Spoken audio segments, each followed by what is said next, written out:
So today's policy forums are, for me as the director of SIEPR, so I'm Mark Duggan, the director of SIEPR. We do lots of events here at SIEPR, and policy forums, we do them twice a year. And to me, they're, in some respects, our most special events. We're really trying to gear these events towards students and issues that students are interested in. And K through 12 education is, I think, something that all of us can agree is incredibly important. So according to the National Center for Education Statistics, in the US right now, there are about 56 million children enrolled in K through 12 schools in the US. And one of the biggest issues in this sector today is ensuring all children, no matter their background, their income, or their family situation, have access to a high quality education. And our panelists today will be talking about this, how to ensure that access, and what the barriers are to achieving it. We're also going to be talking about charter schools, which are an increasingly important part of the K through 12 landscape in the US. Enrollment in charter schools has more than tripled since 2004. But as we think about education and here in the US and the pros and cons and so forth, there is sometimes a bit of a narrative that schools are in crisis. But despite that narrative, I think in many respects, K through 12 education in the US is better than it's ever been.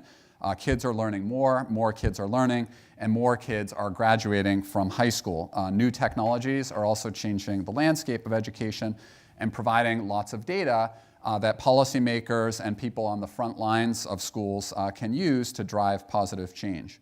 But unfortunately, this great education isn't reaching everyone. Children in special ed get varying resources. Policies are very inconsistent across state and local areas. Delivery of resources is, in some cases, inequitable, and achievement gaps, quite significant ones, persist between poor children, children of color, immigrant children, first generation children, and many of their peers. But still, there's some good news that Stanford faculty and students are finding in their research, and I'm just going to mention a few of these sorts of research, and I think they have important policy implications. So a study by SIEPR Senior Fellow and a professor at the Graduate School of Education, Sean Reardon, shows that the enormous gap in academic performance between high and low-income children in the US is narrowing. Susanna Loeb, another one of our senior fellows who sits at the Graduate School of Education, has done research showing that simply sending parents a text message with tips on how to help them improve their kids' literacy actually helps get their kids better prepared for kindergarten. Tom D., who is a SIEPR Senior Fellow and a professor at the Graduate School of Education, has research suggesting ethnic studies classes improve attendance and GPA for kids who are at risk of dropping out. And Raj Chetty, another one of our senior fellows and a professor here in the economics department, has done studies showing just how much of a difference really good teachers can make when it comes to students' long-run achievement. But as encouraging as the new evidence is from SIEPR scholars and many others, we have a long way to go. Poor kids in the US still enter kindergarten about a year behind their wealthier peers. And even if the gaps, if the gaps continue to narrow at the rate they did over the last 15 or so years, it would take another 60 to 110 years for these gaps to be completely eliminated. So with some of that in mind, I've just tried to shine a light on a few different things. I'm not an expert in education by any means, but I want to now get to the folks who are. Our first panel is going to focus on charter school growth in the US and its performance. And another thing that I think is special about our policy forums is that the moderators of the sessions are often students. And I'm really delighted to introduce the moderator of the first session, Hattie Gawande. Hattie is an economics major here at Stanford, who is the co-founder of Stanford Women in Politics. She's also worked as an undergraduate research assistant with Raj Chetty through our SIEPR RA program, research assistant program, and is now working as a research assistant with Professor Pascaline Dupas. She also was the focus of a very interesting article in the Stanford Daily for her important volunteer work back in her hometown of Newton, Massachusetts, working to expand affordable housing. So with that, please join me in welcoming Hattie Gawande to moderate our first session.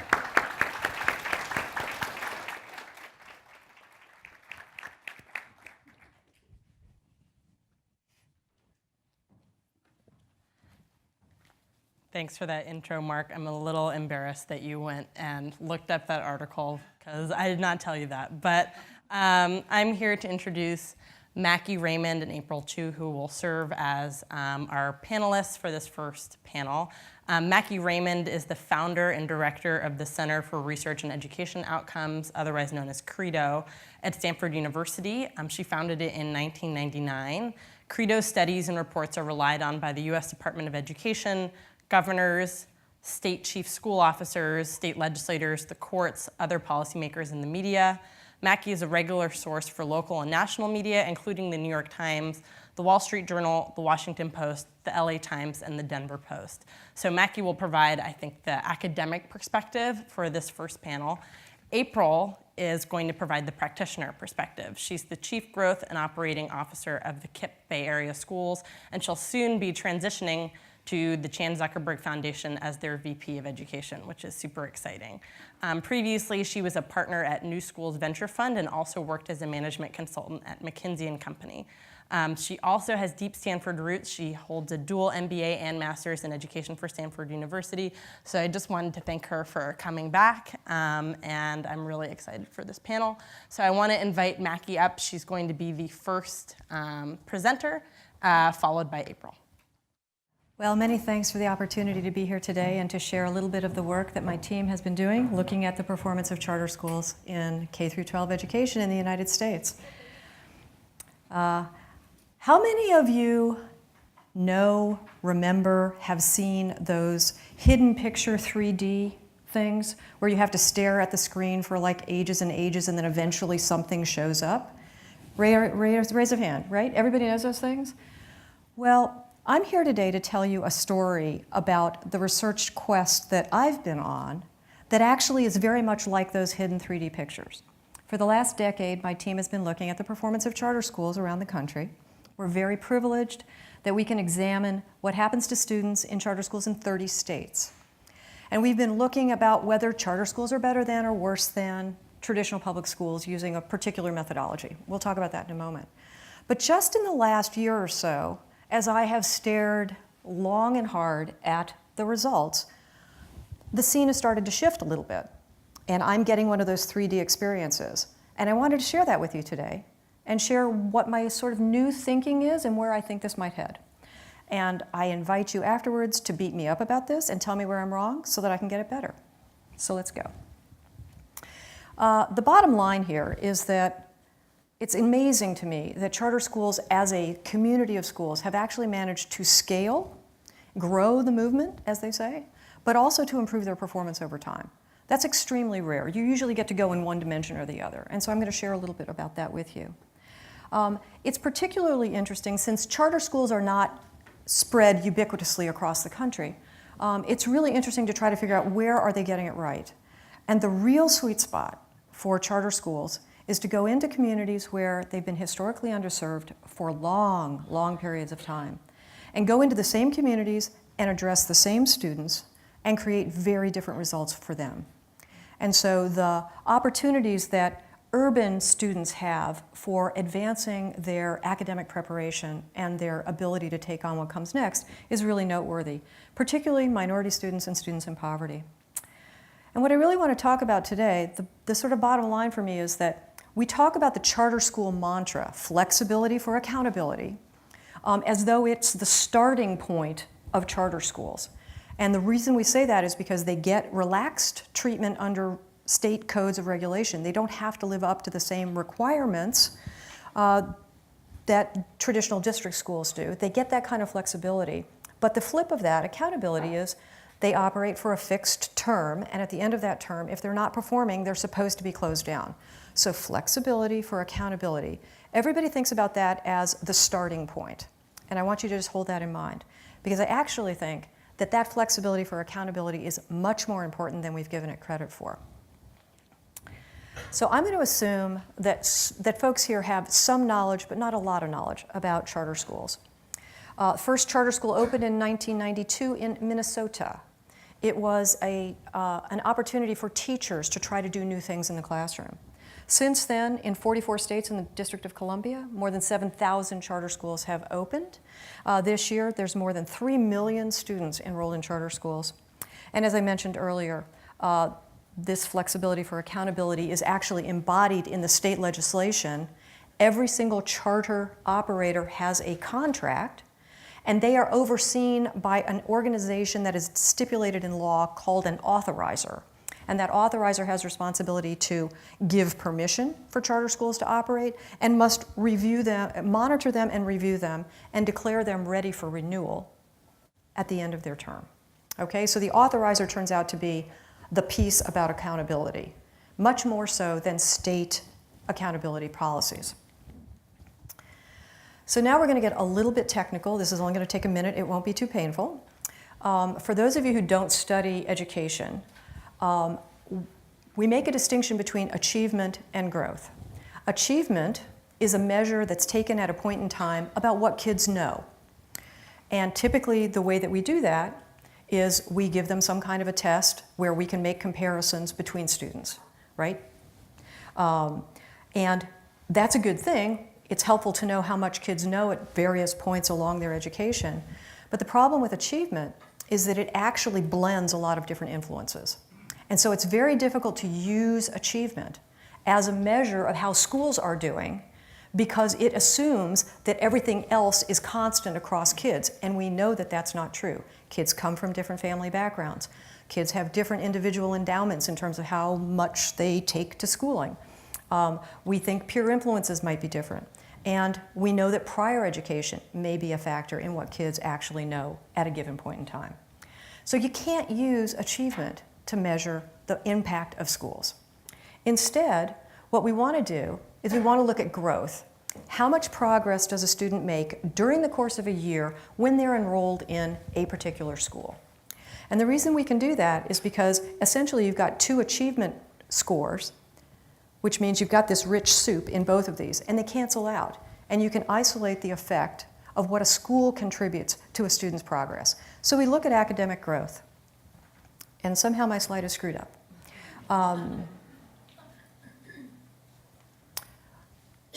We take two different achievement scores and successive achievement scores, and we see how kids progress from one year to the next. We use state accountability tests. There's been a lot of debate about them, about whether they're good or bad.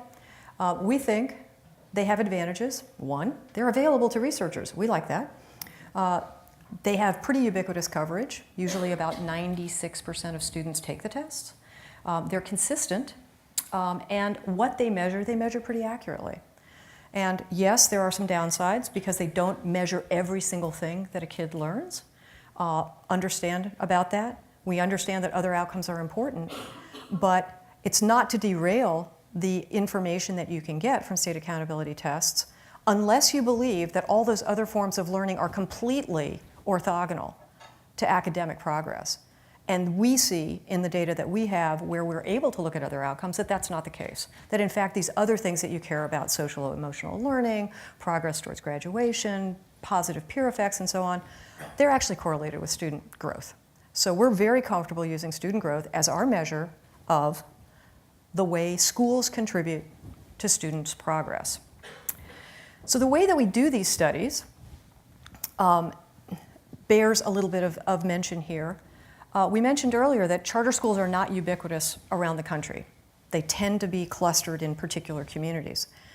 Even within those communities, though, they're not locating in all of the parts of the community. And so the students who go to charter schools are often demographically and academically different from students in the rest of the district from which they have come. Because of these attributes, we can't actually use a school-to-school comparison because it's messed up.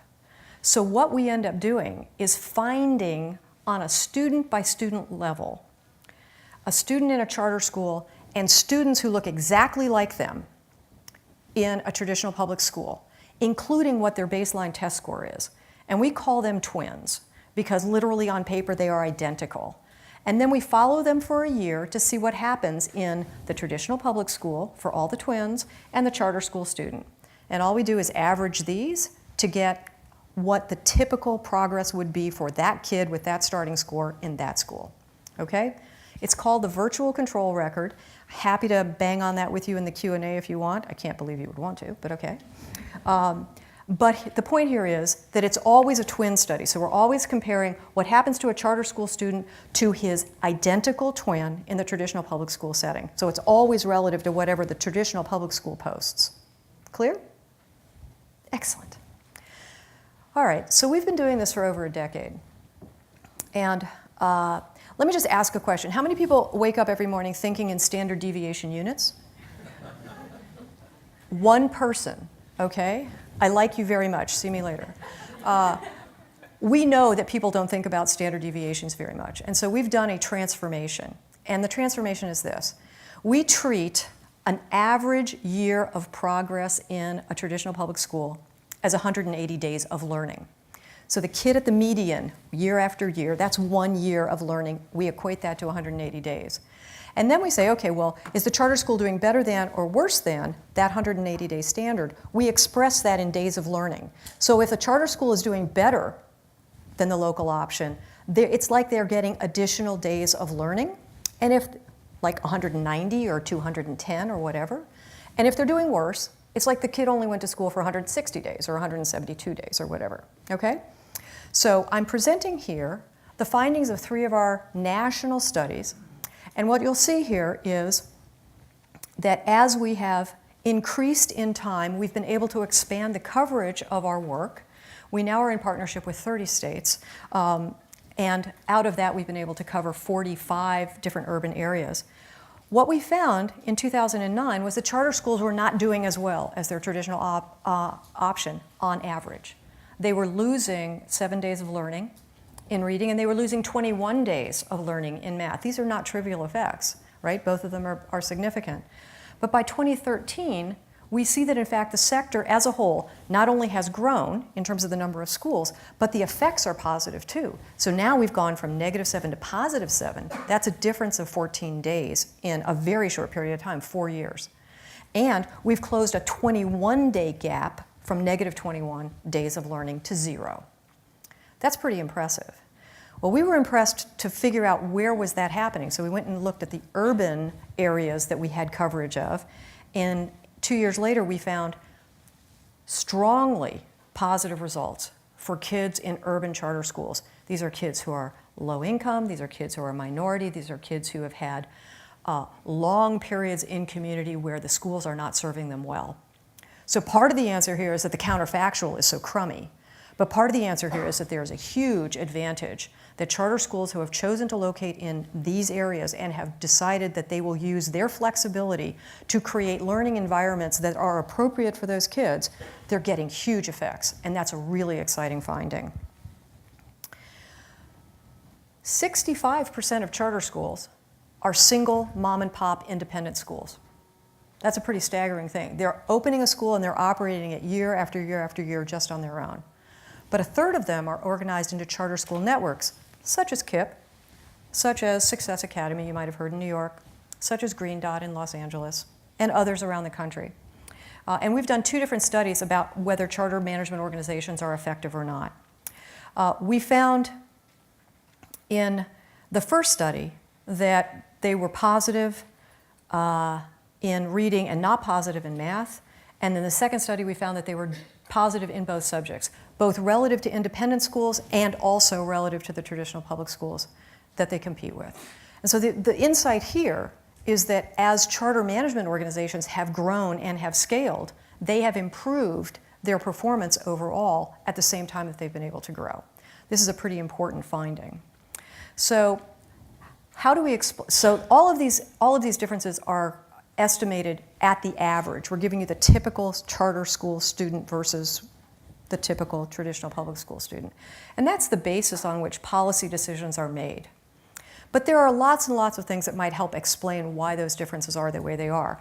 And what we found is that policy environments make a lot of difference. We've got some strong examples of strong operating states like Massachusetts, like New York State, believe it or not, like Texas, which has gotten a lot better over the last decade. And then we've got Arizona, and I don't know what the N is supposed to be. I'm going to say that's New Mexico. New Mexico, where the environment has not been strong, and charter schools in general are not doing well, and charter schools are doing even worse. And then we have our own California, where literally the results are completely neutral. You get no benefit in charter schooling in California on average. We also find out, as we just talked about, that labor markets matter and that organizational structures matter. But all we're doing, and when we're doing those studies, is we're dividing up, we're stratifying the total finding into groups and still looking at the averages. Yes? All right, so this is where my staring at the screen and my 3D thing starts to kick in. Because we've said for years, yeah, the distribution matters. Some are better, some are about the same, and some are worse. And what you're seeing in this slide is, we call this the datasaurus. It is a map of all of the charter schools in our latest study, arrayed by the achievement of the school, and then depending on the color of the graph, whether they are better than the school that they competed with, schools they compete with, about the same, or better. Does that make sense? I can decompose that. You see here, we still got the same data source, but we just separated it out. And I wanted to ask the question, why is this an important finding? Well, I took the top distribution. So these are schools that are already significantly better than their local option. And I said, what does this tell us?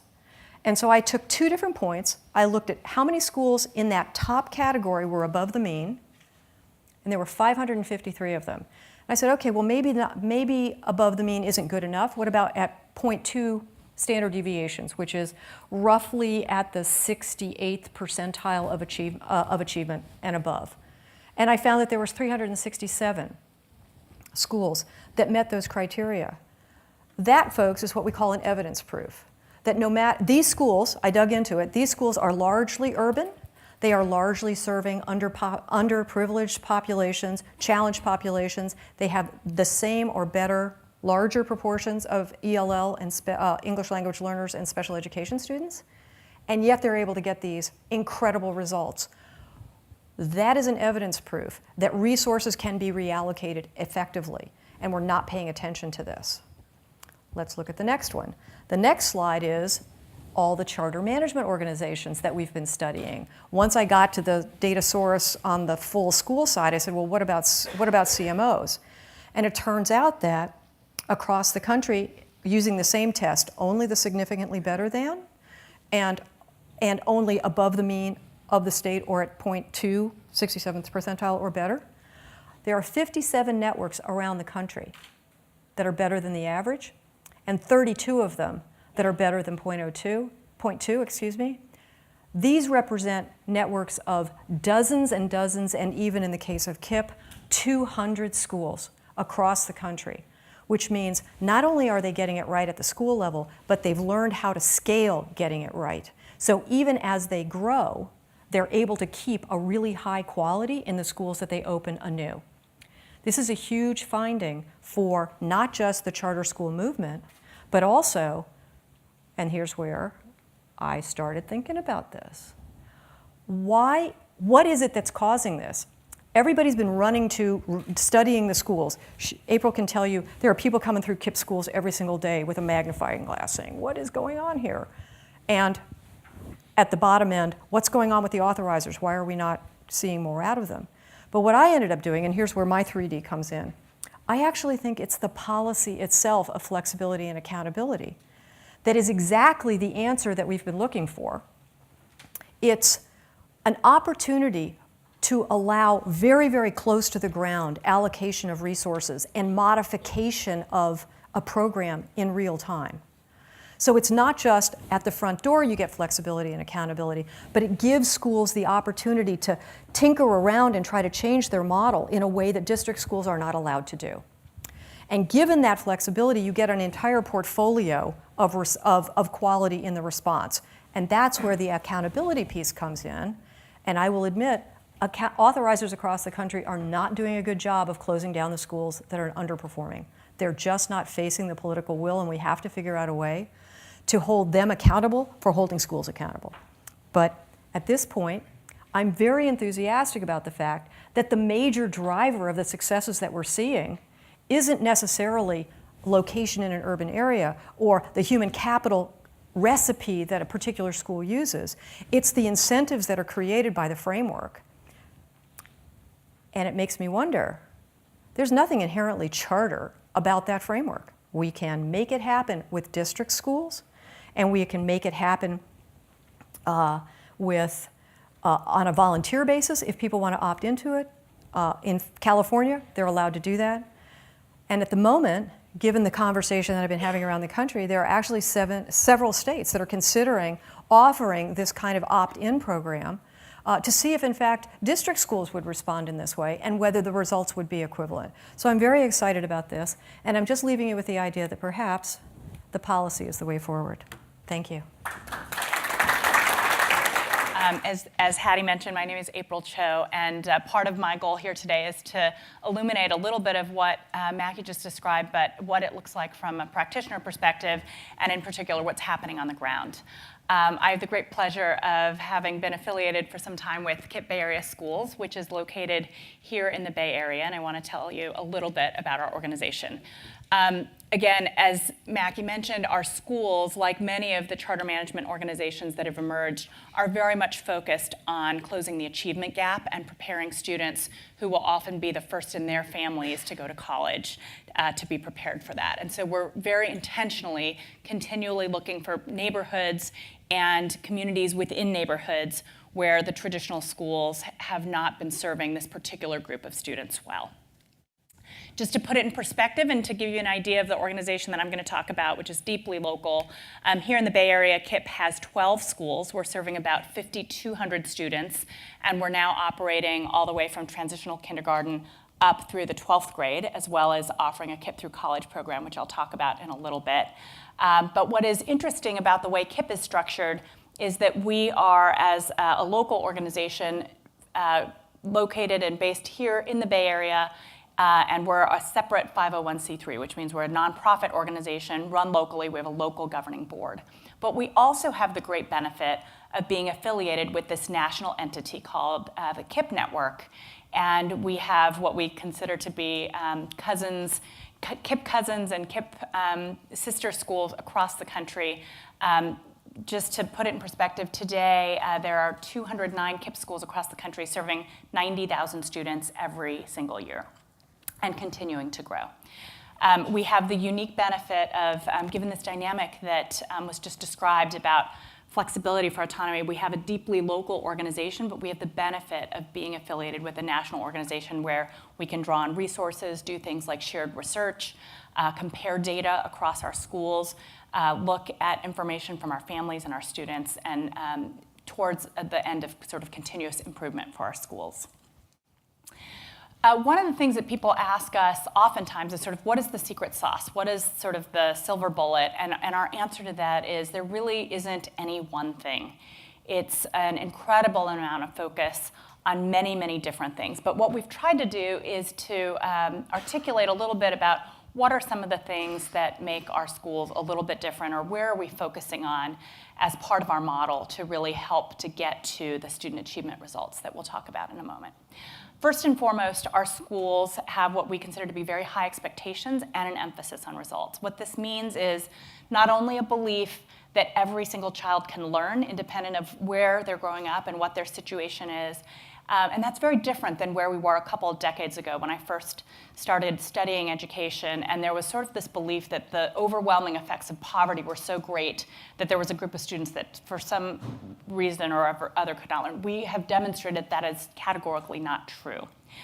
The focus on results means that we're continually looking at data. So we talked earlier about both achievement data as well as growth data. We're continually looking at both sets of data at the student level all of the time so that we can continue to improve, to understand what's working well, and to understand what's not working as well as it could be so we can serve students even better. In addition, one of the things that is often a surprise for people to learn is that we, from the beginning at KIPP, have always had an emphasis on what we thought about as character education, or sort of the whole child. In addition to academic preparation and this idea of preparing students for college, we also were very interested in what kind of individuals and community members we were raising in our schools. And one of the areas that has really been, I think, a sea change probably over the last 5 years or so in many of the charter schools across the country, including KIPP, is a real emphasis on social emotional learning in addition to what we looked at as sort of character strengths, but also a real emphasis on restorative practices and making sure that instead of what historically was considered sort of a no excuses model that was maybe heavily based on kind of rewards and consequences, this idea of students taking responsibility for their individual actions and understanding the impact that they have on others is very much something that's infused in our schools. In addition, we really believe deeply that sort of the adults in our buildings and this idea of supporting our teachers as professionals and really grooming our leaders to lead is an incredible part of our model. We have put a lot of emphasis on making sure we are hiring folks that believe deeply in kids and who are interested in continuing to improve their craft. And we've also put an emphasis, and again, this is in our organization over the last handful of years, just as an example, for our 5,200 students that we're serving, this past year we hired about 150 educators. And we've put a very heavy emphasis on recruiting leaders of color and teachers of color, in part because of the student population that we're serving, which is predominantly, I think it's over 95% students identify as students of color. And our free and reduced lunch, which is our sort of proxy for low socioeconomic status, is hovering around 80% or so. And so we've really put an emphasis on having our teachers come from or represent in some ways the communities that they are continuing to serve. In addition, KIPP has, from the beginning, had an extended day model. Way back in the day, 20 years ago, it involved things like Saturday school. While that is no longer the case, we still have a longer school day than most of our traditional neighborhood schools. And this idea is very much focused on recognizing that our students are oftentimes starting with us already several grade levels behind, and we're using that extra time to not only help catch them up, but also to help them accelerate as well. And then the fifth element of this, which is really an important part of KIPP, is that as we looked at data over the years, in the beginning, our model was very much focused on the idea of helping students get to college. And as we followed the data and followed our students, we realized that persistence and college success was a real challenge. And so today we have a very active KIPP Through College program, which means we continue to work with our students even after they leave our high schools. And we have a staff of advisors who continue to support them both on their academics, their social emotional well-being, as well as their financial aid packages, even as they go off through college. And we have sort of an internal conversation right now about how much KIPP Through College is really becoming KIPP Through Careers, because we are doing a lot of work to help students land a very strong first job and doing things like creating internship opportunities and the like. So again, as we learn more, we're trying to figure out what does that mean for how we work with our students. One of the things I want to introduce, I mentioned earlier that we look quite a bit at data as an organization, and we have what we call our 6 essential questions. And these are really some of the guiding principles by which we evaluate ourselves and which our board evaluates us, but it's also one of the most effective ways in which we are able also to counter our critics. So we're continually asking ourselves, are we serving the students who need us? Are we matching are we not only serving the students in this demographic that has historically been underserved, but are we also matching the surrounding school districts in terms of our ELL population, our special education population? Are we serving the children who need us? We're continually asking, are students staying with us? Are they continuing to come back to us year after year? Interestingly, here in the Bay Area, one of the things that we've found over the last couple of years in looking at our data is given a lot of the displacement that's happening in our communities as the economic environment is changing, we're seeing some more movement right now. But these are things that we look at continually, and our schools are evaluated. Not only are we serving students well, but are they choosing to stay with us? Are our students progressing academically? We are looking at growth data at the student level, as well as sort of overall achievement through standardized tests. And we are continuing, again, to follow them through college and trying to understand what their persistence looks like and how we can better support them. But in addition, in order to do all of these things on behalf of students, we're also continuing to look at, are we running a sustainable financial model and also a sustainable people model, such that our teachers and our leaders can stay with us and continue to do this work. I have just a snapshot. I realize this is not longitudinal, and this is achievement results rather than growth data, but I just wanted to show a snapshot from this most recent round of both state standardized tests as well as just an indication of our college readiness that we're doing. So what you see in this graph on your left-hand side is how KIPP is doing with our student population, independent of demographics, compared to general California results, as well as how we compare to sort of low socioeconomic, given the student population that we serve. And those are our results both for English language arts as well as for math. And then I've also included here our AP participation and results. And interestingly, we're now kind of making a gradual shift towards ACT. But this, I think, is a helpful indicator because it shows how much we're pushing all of our students to be able to participate in college readiness and these college preparatory courses, and that they're succeeding, getting a 3 or above, which is the passing rate on AP, at a significantly higher rate than the average in California. And what you would find if you plotted many of our urban districts relative to these graphs is that they tend to be performing below the average of the state, which is a higher bar. I wanted to then just take a few minutes to illuminate a few of the things that we think about, just to give you a glimpse, and we can come back to any of these in Q&A if it's helpful. But one of the things that we've talked about as a theme is this idea of growing successful schools and replicating what's working. And I wanted to illuminate how we think about growth, in part because we're actively increasing the number of schools. During the period of time that I've been with KIPP, we doubled and then some more the number of students that we're serving.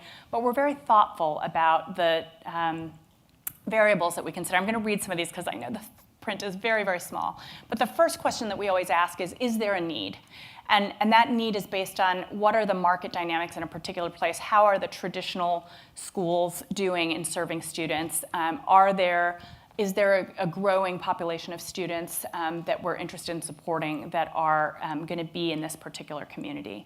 But even after that's the case, and as you can imagine, there are unfortunately many places where the answer to that question is yes, we are also continually asking, do we have the capacity internally and the sustained results with our current schools such that it's appropriate for us to turn our attention to growing new schools? If the answer to those questions are also yes, then we begin to go through some of the more operational and tactical barriers to growth. So first and foremost, KIPP has something called the Fisher Fellowship Program, where we take a year to train our founding school leaders.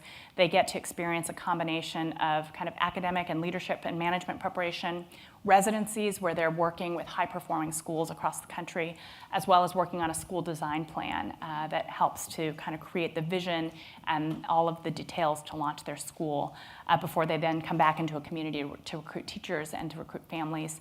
So that's a very critical variable for us in terms of, is there a leader that's ready to lead this school?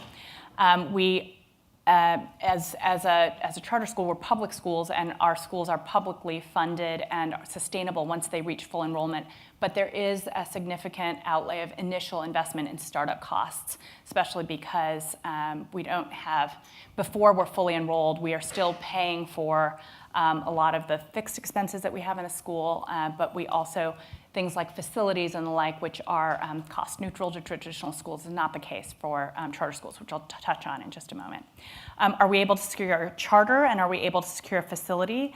These variables are, as it turns out, increasingly more politicized, and I'll touch on that in a little bit.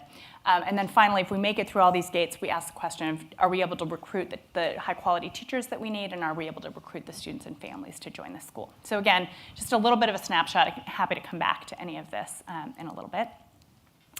One of the things that we're really proud of, this is a photograph celebrating an incredible collaboration that we had with the Franklin McKinley School District down in San Jose, where when we first went to open a school in that community, the superintendent said to me, that's great, but I want you to make sure you're making a commitment to help our traditional schools as well. And so for a couple of years, we sat on their local community steering committee. We helped them interview principal candidates. We took them to visit high-performing KIPP elementary schools in different parts of the country.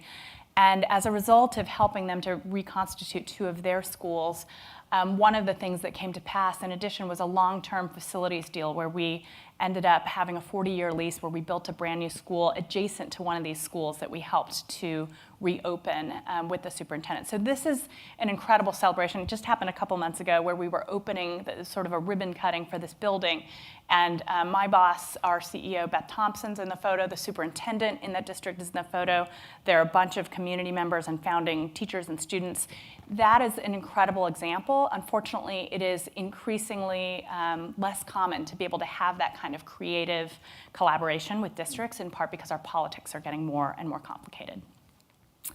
As a result of that, one of the things that we've really worked on is really helping our parents get activated in a way that enables their options, their choices to be exercised, but also that enables their perspectives to be heard. Oftentimes, you'll hear critique about charter schools, and people might say, these schools are taking resources from our traditional public schools. And part of the response to that is parents saying, well, actually, these dollars are intended for students, and we're voting with our feet because our needs may not be currently getting met with the current set of options that we have. So we spent quite a lot of time really thinking about that. And then in addition, we spend time having to advocate for favorable policy environments that Macke just referenced in terms of being able to operate our schools well.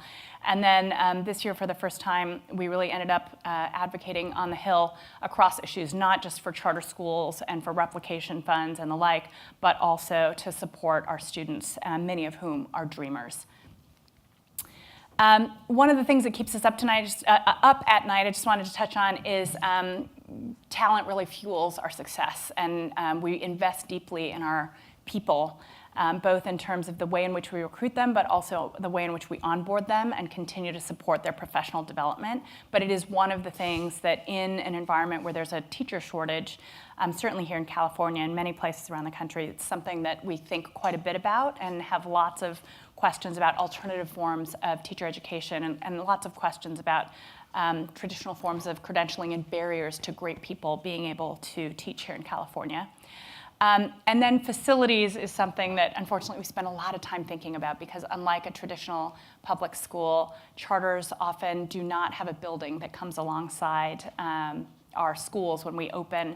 And so we're often having to negotiate closely with school districts. In California, we're fortunate to have an environment where school districts are, at least through a negotiated process, required to provide some sort of facility, but it also means that we're continually trying to get creative in terms of where we can find space so that the learning can happen in an environment that's supportive of our students. I'm just closing on a slide. This is a woman named Monica Mata, who is an alum of ours who graduated from Cal just a couple years ago and is now serving on our staff, on our accounting team at KIPP area schools. And she's a great example of, I think, someone who is not only the first in her family who has finished, but is also looking for ways in which to come back to her community and to give back. And we're increasingly seeing that as our adults, our students are finishing college, we find many of them coming back, some to be teachers, some to support our regional office, and to figure out ways in which they can take on a leadership role in their own communities. Thank you so much.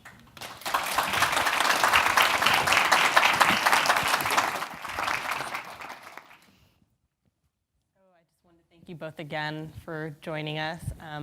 Presentations were great. I'll jump off some of the things that you said in your presentations during the questions.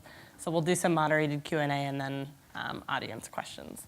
So just jumping right in, Macke, in your presentation, you showed a distribution of charter school performance relative to schools' local markets. And clearly, you zeroed in on how many schools are performing above their local market, but also a significant chunk that are performing below their local market or the same.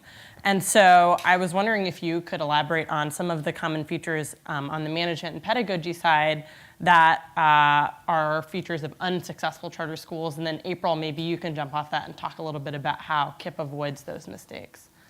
Okay, so I'm supposed to talk about the bad schools?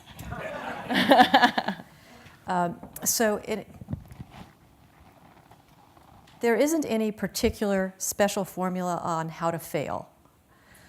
So what you should think about, I think, is the absence of some of the success factors that we see when we go into failing schools. And unfortunately, I have spent a lot of time in failing schools over the last several years. And I can tell you, in addition to the factors that I'm about to relate to you,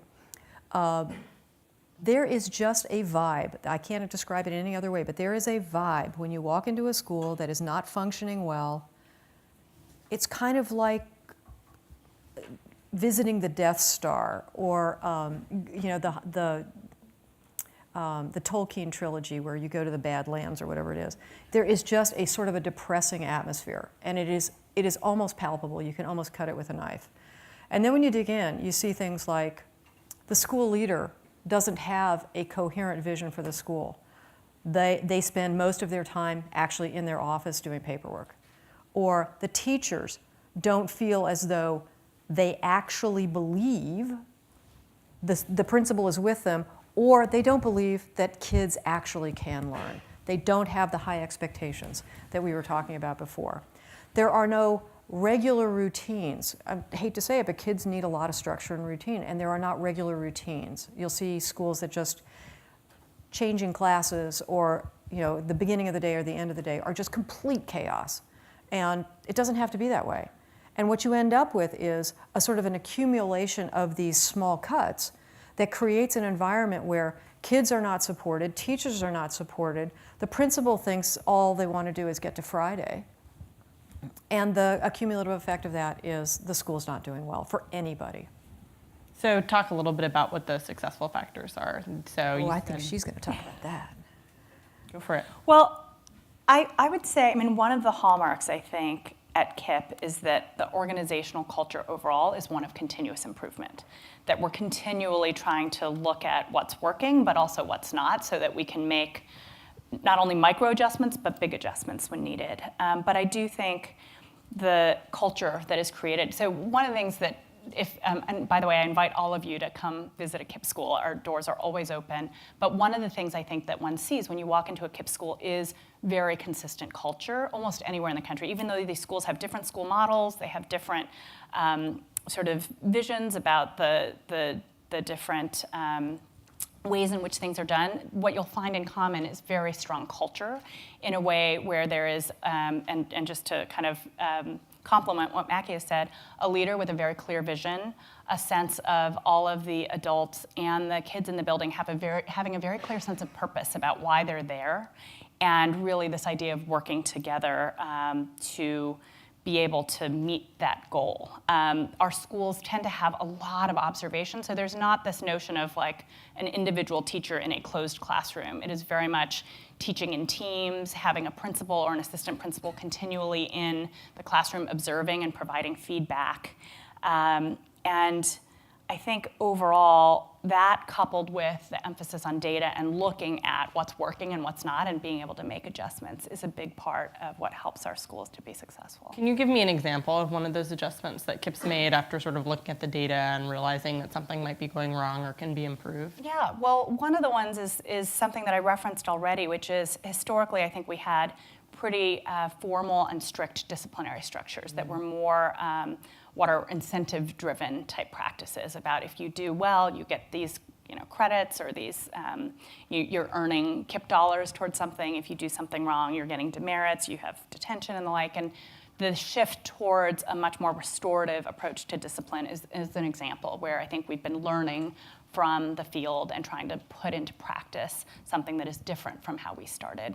Okay, interesting. So when we talk about flexibility for accountability for charter schools, it makes the oversight relationship with the state and with the school district complicated. And so I'm wondering, what should charter school oversight look like? What does it look like today? What states are doing it right? What states are doing it wrong? Macke, you mentioned the authorizers aren't doing as good a job as they could shutting down the bad schools. So will you give us a sense of sort of what the environment looks like and what it should, and then what KIPP's experience with oversight has been like? Yeah, I'd be happy to. So we did a study a few years ago across the country looking at charter school authorizers and their practices. And we actually, we found two things that I want to share. One, most authorizers are chicken. And by that I mean, when it really hits the fan and they've got to go do something, most of them go hide. It's very difficult politically to close a bad school. Got that, but that's your job. And the way that they do that is that they point to the state accountability system and say, oh, no, this is a school under the state law, so the state accountability system should kick in, and we get to go hide. And so all that means, if you haven't followed state accountability systems, you don't know that they don't do very much either. So there's a sort of a pointing of the fingers of everybody else has the responsibility and I don't have to. Where charter sectors are strong and positive, there's an authorizer who understands what their role is and is unapologetic about doing the work. They have good capacity in terms of having staff that have the expertise to be able to look at a charter application and tease apart whether the application is good or not. They have the ability to monitor progress on a regular basis throughout the term of a charter, and if necessary, get in there and find out more if they're starting to see some red flags. Putting schools on notice, asking for corrective action, telling folks that the term is going to come up and they're going to be held accountable isn't a huge, huge incentive for schools to get it right. And finally, at the point of renewal, those reviews are thorough, they are comprehensive, and they are unapologetic. And so you find places like Massachusetts, you find places like the SUNY Charter School Institute in New York State. You see one of the authorizers in Michigan, not all of them at all, but one of the authorizers being very strong. And you see in some places in California, the authorizer is strong. One of the bad things about authorizing is that in most cases, the authorizer is the local school district with whom the charter school competes. The incentives are not right there, and in California, 82% of charter schools are authorized by local districts, and that's a bad situation from day one. We need to rethink that, and we need to hold authorizers accountable for actually doing the job they're supposed to do. I'll riff from that. Here in California, and for KIPP in the Bay Area, one of the I don't know if you all are familiar with this, but school districts here in the Bay Area are incredibly fragmented. So even a larger school district like San Francisco Unified or Oakland Unified, they are maybe 50,000, 40,000 students, but there are a lot of little kind of 8,000, 10,000 student school districts. So for KIPP in the Bay Area, with our 12 schools, we have 8 authorizers among our local school districts, which means I have the great privilege of working with 8 different superintendents, 8 different elected school boards, and it's a very messy authorizing construct because different of these school districts require different things of us in terms of the degree of reporting, the degree of oversight. And I would say among those 8, we probably have 2 school districts that have strong oversight and good authorization. They're asking us the questions they should be asking. They're in there. It's not fun for us, but I can recognize it as strong authorization. But it also means they are the ones that are more likely, if there's a charter school that's underperforming in that district, that they would be willing to step up and to either take action or potentially to not renew it when the charter term comes up. Many of the school districts really struggle because they barely have enough capacity to manage their own traditional portfolio of schools, much less also have oversight over ours. And so I actually want to raise, one of the things that's interesting about our conversation here is it's framed very much in terms of charters and traditional public schools. And I think there's a real opportunity to continually talk about quality. And if in these districts, we could be talking about good schools and bad schools and closing down schools that are not doing well, independent of whether they're charter or district schools. I think it would go a long way towards really figuring out where there's common ground and where we can be finding ways to serve students well.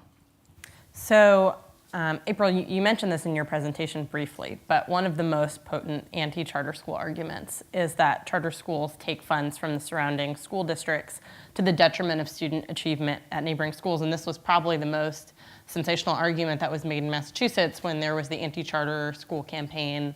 That was when there was a ballot question on charter schools this past November. So, Macke, I'm wondering, is there data to support this claim that we see declining achievement in neighboring schools because there's funds being pulled from by charter schools from traditional schools? And then April, part of your role at KIPP involves community engagement on this issue, which you mentioned. So how do you deal with this argument in your own work? Okay, so I want to talk a little bit about the Massachusetts case, where if you didn't follow this because you're not a charter aficionado, there was a ballot initiative, initiative number two, where the question was, should the cap on the number of charter schools allowed to operate in Massachusetts be raised? And in Massachusetts, there are only a couple of communities where charter schools actually do operate and are incentivized to operate. The rest of the state doesn't really lend itself financially to having charter schools operate. The districts are too small in the same way that April was talking about the small districts in California. And so what happened was the claim was made, oh, you're stealing money from districts. Well, in fact, the charter rules in Massachusetts are that for the first 5 years of a charter's operating, the traditional public school gets a declining percentage of the same per pupil funding for all the students that they lose. So they have it's declining from 100% to 0 over 5 years. They have a 5-year window to rejigger their budgets. And it's only in large school districts where there's a lot of flex and flow anyway of students in and out, and they have to do that work anyway. So I was a little bit appalled that the prevailing argument was a scare tactic to districts that had never any opportunity, never any risk of having a charter school operate in their district, and it was using a statement that was completely false from the start. I think instead, what we need to understand is that districts are always, whether it's declining populations and changing demography or the birth order, the birth rates or whatever, school districts are flexing and flowing all the time. And the idea that the charter school student migration is the primary driver of declining enrollments in public schools holds practically nowhere. And yet it is the convenient red herring that districts are using to prevent or try to prevent charter schools from operating. I don't have too much more to add to that except to say that that is an argument that we get continually. And it's, while I can stand up and make that argument, it's much more powerful for a parent to stand up and say, these dollars are not dollars the school district is entitled to. These dollars are intended to serve a student, and I am choosing or making this different choice because we're not getting our needs met currently. So that is partly what we do to help counteract that narrative and that argument. But the other thing I will say, just to put it in perspective, the financial flow of resources. So within KIPP, just from an order of magnitude perspective, roughly 90% of the decisions about a school's budget are made at the school leader level. That means, back to the autonomy and flexibility point, resources are driven down, and decisions about resources, primarily human capital, but also all the other myriad expenses that schools incur, are driven heavily at the school site level. In traditional districts, that ratio is almost flipped. With the 100, whatever, exactly the opposite, which is that roughly 90% of resource decisions are made at the school district level, and very, very small percentage, maybe 10%, are driven down at the school level. And so part of what's going on is that districts are having a really difficult time as the environment changes and as their resources change, flexing and making decisions over the allocation. Now, to be fair, they have a lot of constraints, but they have a lot of fixed costs that they're not adapting and adjusting. And they do have constraints that come from their collective bargaining agreements and the like that leave them less flexibility. So that's partly what's going on. And I think to the extent that we're talking about policy as a lever for change, the creativity even of solutions like Massachusetts had on the table, or others, which is recognizing that perhaps it might take some time for school districts to adapt, but that adaptation has to have a way to happen, I think is a really important point in this narrative. But it's hard, that's a very nuanced argument. There's a lot of oversimplification that happens in these conversations related to policy as it relates to the role of charter schools and how they operate. Can I just add something? Yeah, of course. I think it'd be really interesting in this Massachusetts example. I just realized there's a great research question here. I don't know that anybody's gone in and said, okay, for all of the districts that got that 5-year declining support, did they actually use those resources to actually adjust the way that they manage their fixed costs? Or did they just think of that as sort of free revenue? Did they do anything in recognition of the fact that this was happening? Did they actually take action with those revenues and use those constructively to be more adaptive? Or did they just say, no, everything is going to stay exactly the same and we're just going to fight this? So somewhat related question, actually, to what you're bringing up in Massachusetts, which is that the anti-charter school campaigns use a lot of data in their effort, as does the pro-charter school campaigns, and a lot of that data is misunderstood or misused. And so I'm wondering, how is Credo data misused or misunderstood by anti-charter school movements? And what is KIPP's strategy to help communities understand the data, to clarify the misinformation, and sort of to get through the muck that comes up as part of these campaigns? So it's a really interesting question. The very first study that I talked about, the 2009 study, we came up with something we called the quality curve, and we found that about 17% of charter schools were doing better than their local options. So that top curve was only 17% of schools. And the bottom curve was about 37% of charter schools, and everybody else was in the middle. And the first thing that happened was everybody who hated charter schools grabbed the middle and the bottom and said, see, it's, more than 80% are doing badly or not doing any well. And the people who loved charter schools grabbed the middle and added it to the top. And we've had to sort of do a little public education around that.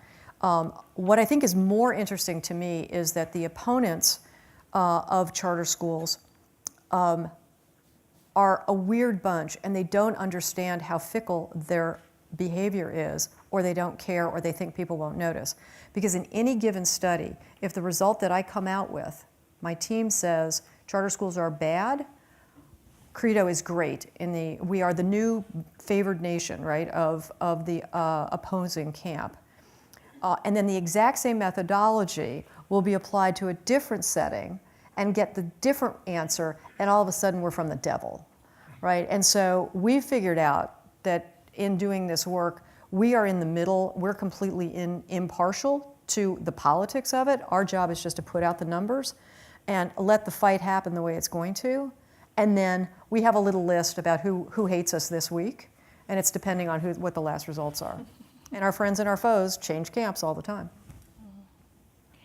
I think one of my reflections, and I think you'll find this if you talk to many people who have been working in the charter sector over the last decade and a half, I think for a long time we believed that if we put our heads down, if we run great schools, if we demonstrate what is possible for kids, that everything else would follow, that somehow the data would reveal itself and that policy would follow. And in fact, what we've found is the exact opposite to be true, which is the more success we've had with students, the more the data is revealing about what's working, the more active the resistance has been to our work, such that part of what's happened with my role over the last 5 years is an increasing amount of time and effort spent on advocacy and politics over the operations in some respects. Not that we're not spending time on that, but just that in terms of what it has taken to really counteract. Because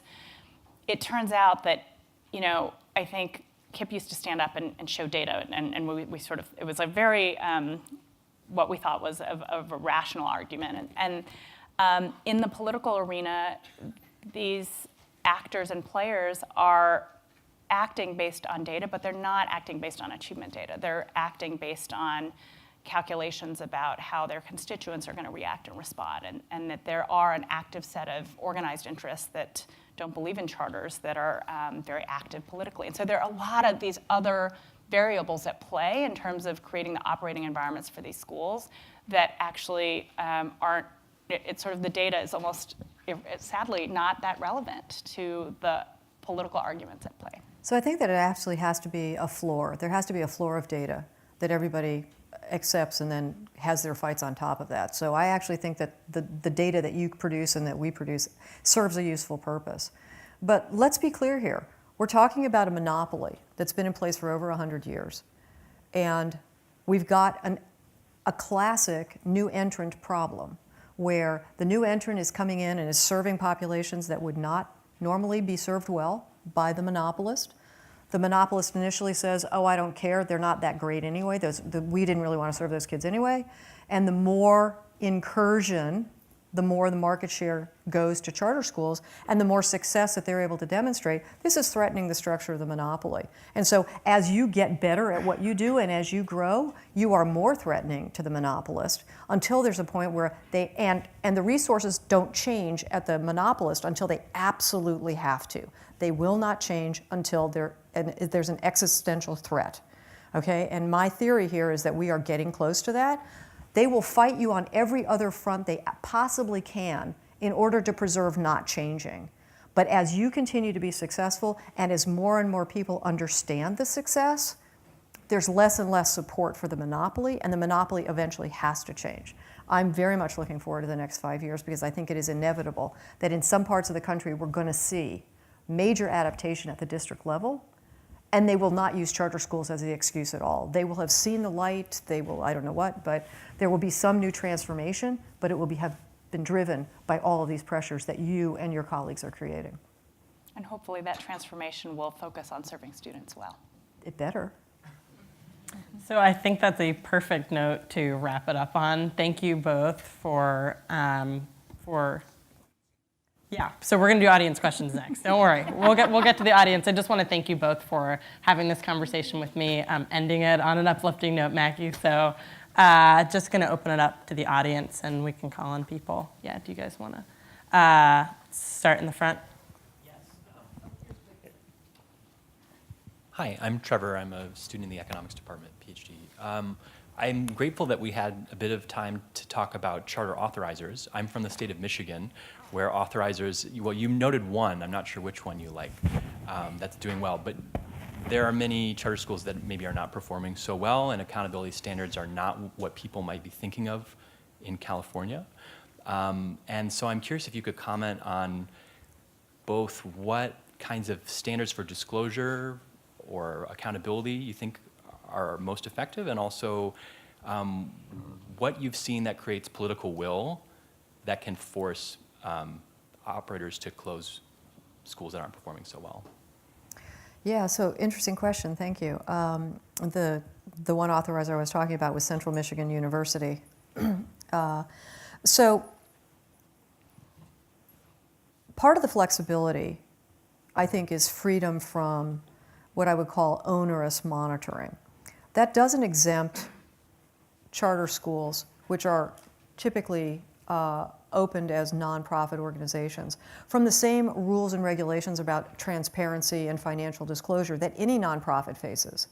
And so part of the problem is that charter schools have not been willing to accept those responsibilities. And I think the authorizer has a function, a responsibility to impose basic financial transaction transparency and open governance. I don't think that that's that shouldn't be open for dispute or negotiation. Having said that, a lot of authorizers are really interested in micromanaging schools, and that's not an effective practice because the thing they know about is the traditional sector, and so they continually try to impose a traditional school model on an organization that may be trying to do something very different.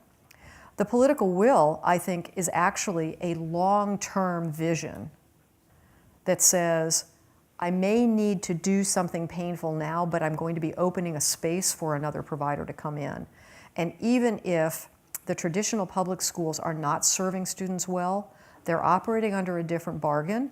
And if you're a charter school and you're not doing well, you don't get the privilege of serving those kids in the future. And so that's where the idea that you're actually operating a multi-cycle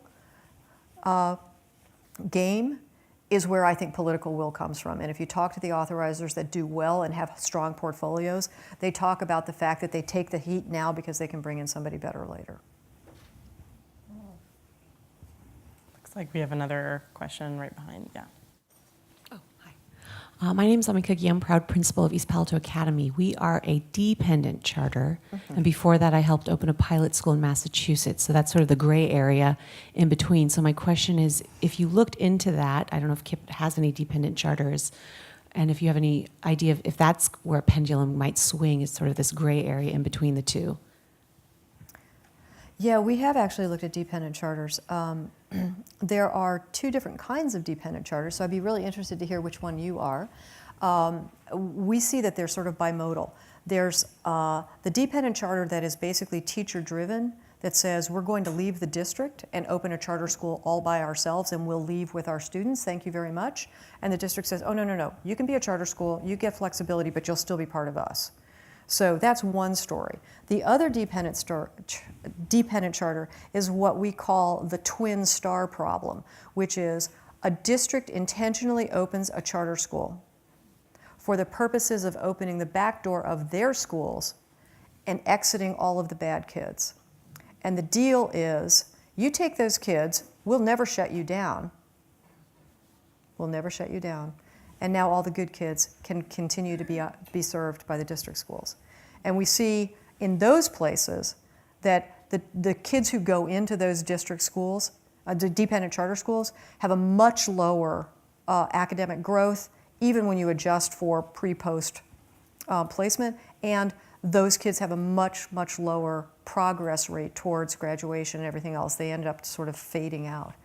The kids in the, what we call country club charters, tend to do extremely well. And so I think that there's maybe a different halfway model between those two, right? That the pilot schools in Boston tried to affect. And the local control funding formula in California, which is a new way of budgeting in California where a lot of that decision-making authority and discretion is being pushed down to districts, to schools, is some portion of that attempt to find the middle ground. The early research on the local control funding formula hasn't been particularly favorable, but it's because the rules and regulations about how you do that aren't quite clarified enough to make that happen well. We don't currently have any dependent charters. At one point in KIPP's history, there were a number of schools that were started as dependent charters within districts. And over time, we've migrated those to be autonomous charters to have the freedoms and flexibilities that we feel like we need in order to operate our full model. Like we have one over here with the blue laptop. Hello? Okay. My name is Anthony Franklin. I'm a master's student in the School of Ed. And my question is, you talked about this whole accumulation of small cuts for some of the schools that are failing. And that those small cuts are things that they're not doing in terms of, like April was saying, in terms of the success factors, in terms of having a culture of CI, or continuous improvement, having effective leaders, having that have a mission, and that the teachers and students understand their purpose. So, which, when I'm listening and things that I've read, it's like, okay, this seems pretty, it's not quote unquote rocket science. It is what I call the blocking and tackling.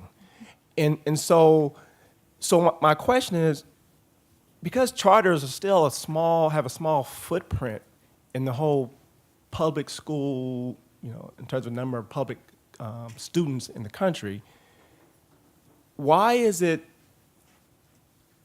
difficult for district schools to execute the basics, the tackling and blocking?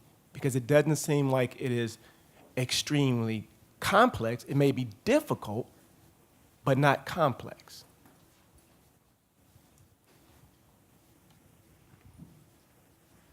You want me to answer that? Mm-hmm. I'm sorry? You want me to answer that, or you want her to answer that? Anybody give me an answer? Go ahead. I mean, it's hard for me to speak to it in part because I haven't lived within a district environment and I haven't lived within a traditional school. So I have difficulty, therefore, speaking on behalf of others. I'm always better occupying speaking for ourselves. I think it is hard to do many of these things well. And I do think it starts with a strong leader and a strong culture and being able to rally a group of people. I think this is also why school turnarounds are very difficult, and it's a very specific skill set to be able to come in and to reorient a culture and to realign a group of people along an aligned vision and practice. It's hard to answer, but it is a confluence of all of these variables, and I think it's hard for it to come together well. There are certainly examples where it has. There are examples of places where folks have been able to do successful turnarounds of existing traditional schools. It oftentimes is centered around a strong leader and being able to check for alignment among the staff, where people can opt to choose or to stay or go based on whether they have an alignment with that individual's vision. But it is, I mean, I am the first, we're sort of nestled here at Stanford, there are many who would say it's easier to start from scratch than it is to turn around an existing entity. And I think there is truth to that. So I have a lot of empathy and compassion. There are so many caring, committed, talented people who are trying to do right by kids, but who are struggling to do so because of whatever context they're working within. I don't know. I don't know. That's not a very simple answer. So Lou Holtz once said that the way to get people motivated is to remove the people who are not. And I think that probably is a good mantra for school improvement strategies as well as football. And I think combining that with creating an organization in which it is possible to place focus on student results as the organizing principle of the school, as opposed to protection of job security, protection of employment. If you can move off of an input or a process focus and put it on results and get the flexibility to make the changes you need to so that everybody can buy into student results are the reason we're here, I think you can do that turnaround much more easily than in an environment where those things don't obtain. And so I would say until we can actually do a better job of giving local leaders the kind of flexibility to make those kinds of decisions for themselves and build their own teams and have those teams be functional, I think we're going to be facing this for a long time to come. Okay, I think that we should wrap up just so that you guys have time to get some lunch before the next panel. So again, I want to thank both Macke and April. Give them a big round of applause.